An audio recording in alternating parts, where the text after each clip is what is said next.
जानते खुदा ने इस्माइल की कुर्बानी मांगी थी। नो नो, अल्लाह पाक की रहम दिली पे जरा भी शक नहीं। No no no no no, इस कहानी से पता चलता है ये खुदा की राह। देखिए भाईजान, आप भी बता दीजिए कि वो था कौन? वो शैतान था।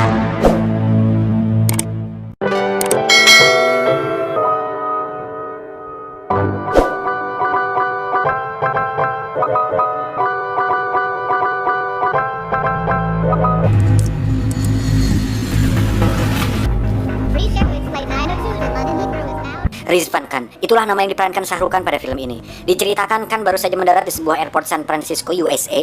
Ketika berada di ruang pemeriksaan barang, dimungkinkan seseorang telah melaporkan hal aneh dari perilaku Khan. Tiba-tiba dia dipanggil petugas airport untuk dimintai keterangan. Di sana Khan menjawab apa adanya, yaitu tujuanku adalah untuk menemui Presiden J.W. Bush di Washington DC untuk memberitahu beliau bahwa namaku adalah Khan dan aku bukanlah teroris. My name is Khan and I'm not a terrorist. Meskipun agak terlihat konyol, namun akhirnya petugas airport mengizinkannya pergi. Berhubung kehabisan uang, terpaksa harus pergi ke kediaman presiden dengan naik bis. Meskipun harus menunggu hingga esok pagi. Di halte terminal itu ditulislah bait demi bait ungkapan hatinya tentang seseorang bernama Mandira. Siapakah Mandira? Langsung saja kita masuk ke alur ceritanya. Cocodot.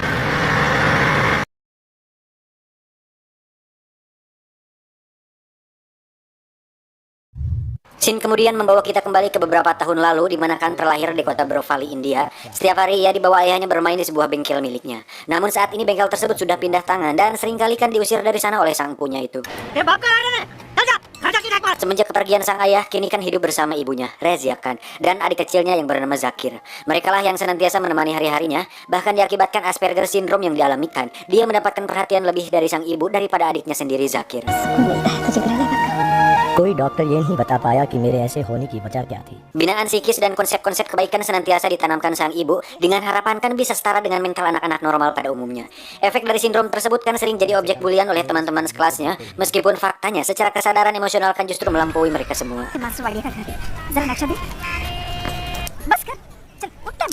Pada suatu hari Khan dibawa sang ibu menemui sang profesor bernama Wadia. Meskipun sempat menolak, namun setelah menyaksikan kecerdasan Khan, akhirnya Pak Profesor pun menerima dia sebagai muridnya. Hal itu terbukti ketika bencana banjir melanda pemukiman di sana, dan ternyata Khan mampu mengatasinya. Momen ini sontak membuat gurunya kagum bercampur haru atas IQ 7 yang dimilikinya.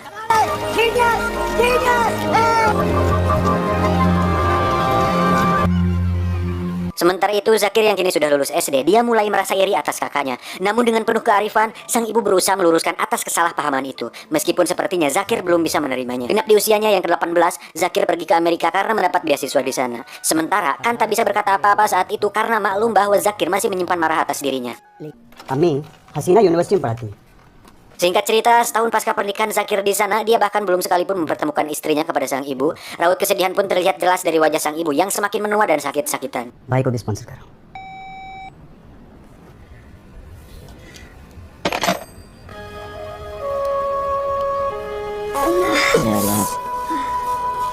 Enam bulan kemudian, sang ibu meninggal dunia karena penyakit jantung yang dideritanya. Zakir nampak hadir pada pemakaman itu. उनका दिल जरूरत से ज्यादा बड़ा हो गया था. भी जाकिर की तरह एक खुशहाल जिंदगी जीऊंगा. Kemudian kembali ke Amerika membawa kakaknya untuk hidup bersama keluarganya di sana. Tiba di Amerika, Khan disambut baik istrinya Zakir yaitu Hasena. Namun bagi Khan sendiri bahwa kebisingan kota dan banyak ditemui corak warna kuning di sana justru membuatnya ketakutan dan Khan sangat tidak menyukai hal-hal tersebut. Beruntung, Hasena yang juga dosen ilmu psikologi ini paham betul dengan kondisi kakak iparnya dan berhasil membuat Khan sedikit bisa beradaptasi dengan lingkungan di sana. Di sisi lain, Zakir pun sadar bahwa di balik kelemahannya ini, ternyata Khan masih bisa mengungkapkan perasaan. Sementara yang berperan selama ini akan hal itu adalah almarhum sang ibu. ये है हमारा ऑफिस. आइए देखिए, गौर से देखिए. Suatu ketika Zakir mulai memperkenalkan kakaknya tentang kesibukan kantornya, dan Khan pun siap mencoba untuk mempromosikan produk kosmetik buatan Zakir yang bernama Herbal Mehnez. Bahkan dia membuktikan sendiri khasiatnya. Esok harinya pun Khan mulai memerankan dirinya sebagai sales produk Herbal Mehnez dengan gayanya yang polos. It says that the product will reach you in 7 days. We are lying.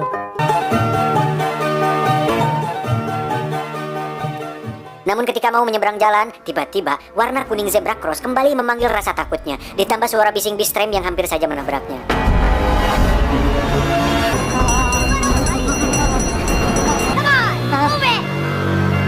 Situasi tersebut memanggil seorang pemilik salon rambut untuk datang melerai keributan itu. Sementara Khan baru menyadari telah kedatangan peri cantik juru selamat baginya.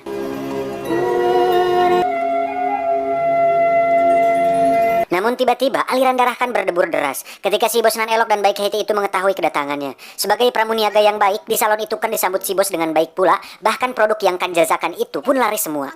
Dia bernama Mandira. Dia memang cantik, bahkan bagikan sendiri Mandira itu sangatlah cantik. Setelah beberapa hari mengenal Mandira, kan mulai terpaut hati dengannya. Hingga suatu saat, tepat di depan salon itu kan nekat mengungkapkan perasaannya. Marry me. Meskipun sempat ada penolakan dari Mandira, namun dia sendiri pun sebenarnya memiliki perasaan yang sama terhadap Kan. Hingga pada saatnya tiba, Mandira akhirnya bersedia menyambut bisikan hati kecil Kan dengan tanpa menghiraukan kekurangannya. Bahkan kendati berbeda agama sekalipun. Begitupun Kan, dia siap menjalani hidup bersamanya dan bersama anak dari suami pertama Mandira yang bernama Samer. Oke. Keputusan ini sempat mendapat kecaman keras dari Zakir, namun Kan yakin bahwa yang membedakan manusia hanyalah baik dan buruk perilakunya. Sehingga tak ada alasan bagi siapapun untuk melarang Kan melakukan maksud baiknya, termasuk Zakir sendiri.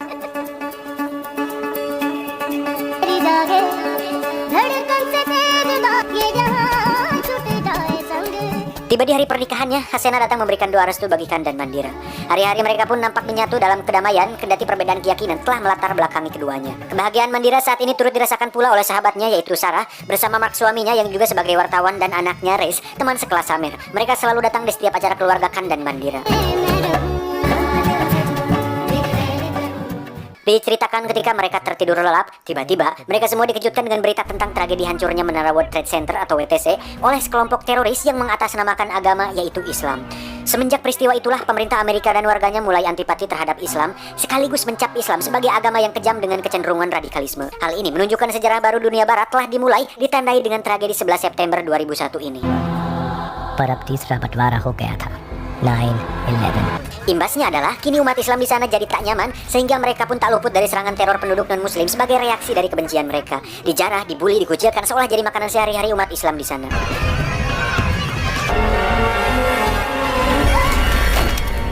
Begitupun yang dialami Hasena ketika ia harus rela melepas mahkota jilbabnya demi keselamatan. Sebagai kakak, Kan datang dan berusaha menenangkan Zakir atas ujian yang menimpa Hasena. मेरे राजा बेटे हो ना. Hari-hari berlalu dengan rasa cemas yang ada, tiba-tiba mendengar kabar baik bahwa Mark suami Sarah tewas saat meliput konflik bersenjata di Afghanistan.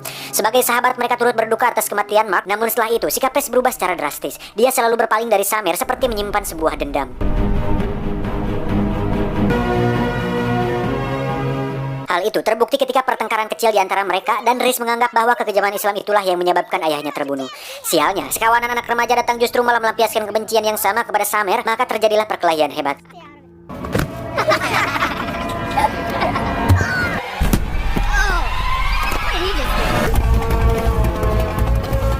Samer dikeroyok dan dianiaya hingga tewas. Sempat dirujuk ke rumah sakit, namun sayang nyawa Samer tak tertolong. Kejadian tersebut membuat Mandira sangat terpukul. Tentunya bukan hanya Mandira, tetapi juga Kan, di mana dia sudah menganggap Samer seperti anaknya sendiri.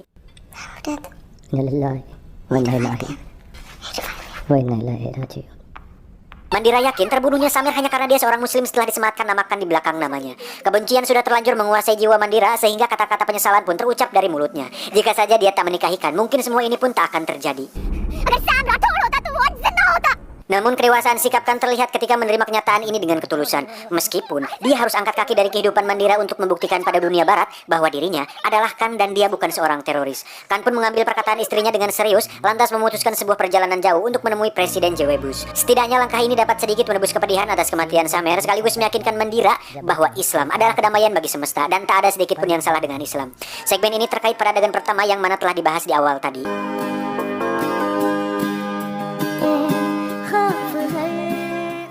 Perjalanan yang sangat jauh tak membuatkan patah harapan untuk bisa bertemu presiden. Bahkan ketika perbekalan mulai habis terkuras, dia rela melakukan apapun demi mendapatkan uang dengan cara yang halal.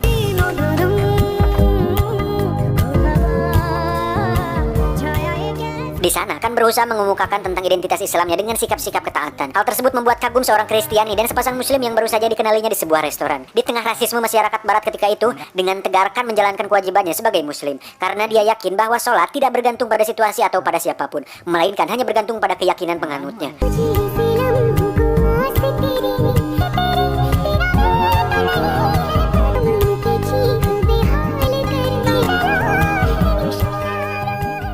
Di sisi lain, Mandira terus berusaha mengungkap kasus di balik terbunuhnya Samer. Namun selama 6 bulan penyelidikan, pihak kepolisian tidak menemukan bukti terkait pembunuhan Samer, bahkan bermaksud menutup kasusnya.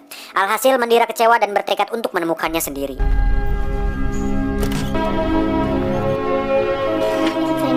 boys who killed my son. Any information at all? 180 hari perjalanan telah membawakan tiba di daerah Wilhelmina, Georgia, di mana dia disambut seorang ibu bernama Mama Zeni setelah ia menolong anaknya yaitu Jul. Suatu hari pada sebuah upacara mengenang pejuang yang gugur pada perang Irak, di mana putra sulung Mama Zeni termasuk salah satunya. Di sana akan menjunjung jiwa toleran tingkat tinggi, di mana dia mengungkap kerinduannya terhadap mendiang anaknya di hadapan mereka yang meskipun berbeda agama. Dengan segala ketulusan, mereka pun turut berdoa untuk Samir. Singkat cerita, kan sudah tiba di Los Angeles, di mana hari itu akan mengunjungi sebuah kampus ternama di sana.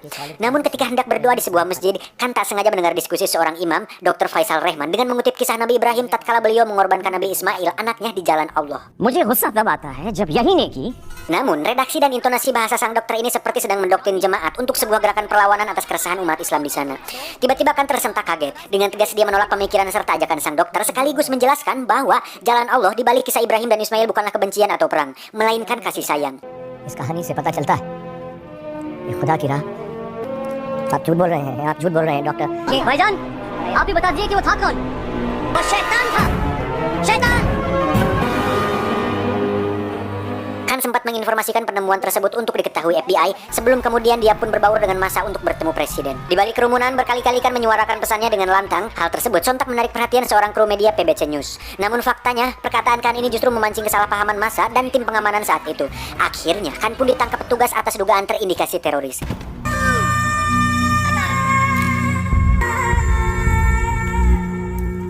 Alhasil, usahakan selama berminggu-minggu ini berujung sebuah petaka baginya. Beruntung dua awak media yang sempat meliput kejadian itu berhasil menggali informasi detail tentang sosok Rizwan Kan dari seorang hacker handal. Dibantu seorang psikiater dan kepala pimpinan redaksi PBC News yang juga sebagai pengacara ini, akhirnya mereka pun berhasil menyiarkan berita secara live sebagai klarifikasi bahwa berdasarkan data dan fakta, Rizwan Kan tidak bersalah.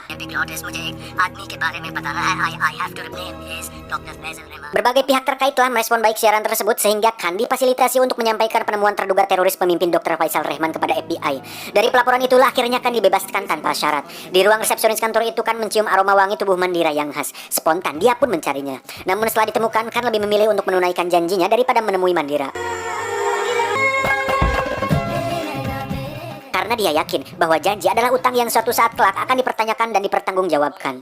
You want to stay in the same room and I'm not a terrorist. Pasca kejadian tersebut, nama Rizwan Kan mendadak viral di media Amerika. Sosoknya yang menginspirasi banyak orang secara perlahan menggugah rasa percaya diri umat Islam di sana atas identitas agama mereka. Keesokan harinya tersiar kabar bahwa bencana badai tengah melanda daerah Wilhelmina, Georgia. Seketika itu Kan teringat tentang sosok Mama Jenny dan si rambut galing Jul. Maka kemudian dia pun bergegas pergi untuk segera menolongnya. Ternyata benar, permukiman kecil itu tinggal tersisa puing-puing reruntuhan yang hampir karam ditelan banjir.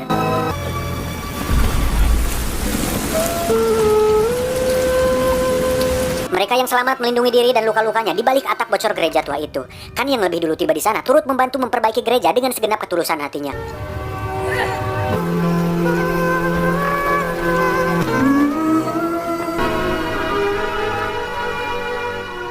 Namun Rizwan Kan kembali menggema ketika stasiun TV ternama secara eksklusif mewawancarai kisah perjalanannya dan membuat haru presiden yang baru saja dilantik.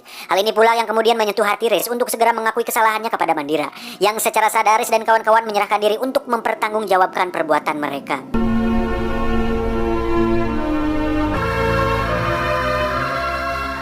Kini Mandira merasa sedikit lega kemudian menemui Kan di Wilhelmina. Namun tiba-tiba seseorang pendukung militan dari Dr. Faisal menikam bagian perut Kan hingga jatuh tak sadarkan diri. Wadaw. Setelah beberapa hari mendapat perawatan serius, akhirnya Kan kembali siuman dan memaksa menemui presiden baru yang kabarnya sedang mengunjungi korban bencana di Wilhelmina. Dengan antusias Kan bersama rombongan menerobos kerumunan. Namun sayang, presiden sudah istirahat untuk pulang. Namun setelah dilakukan negosiasi, akhirnya presiden baru itu meluangkan waktu untuk menemui Kan, dan ternyata dengan sangat senang hati beliau menyambut kedatangan Rizwan Kan. Dengan pertemuan penting ini, tunailah sudah janji seorang Kan untuk istri dan mendiang anaknya Samir Kan.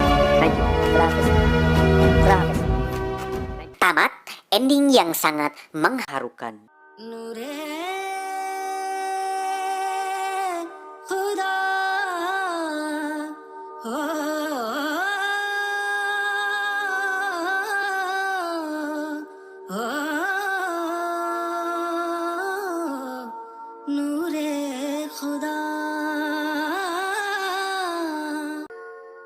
Banyak pesan moral yang bisa kita petik dari film ini, diantaranya saja adalah manusia dibedakan hanya dengan baik atau buruk perilakunya, dan apapun yang kita pilih, maka itulah identitas kita.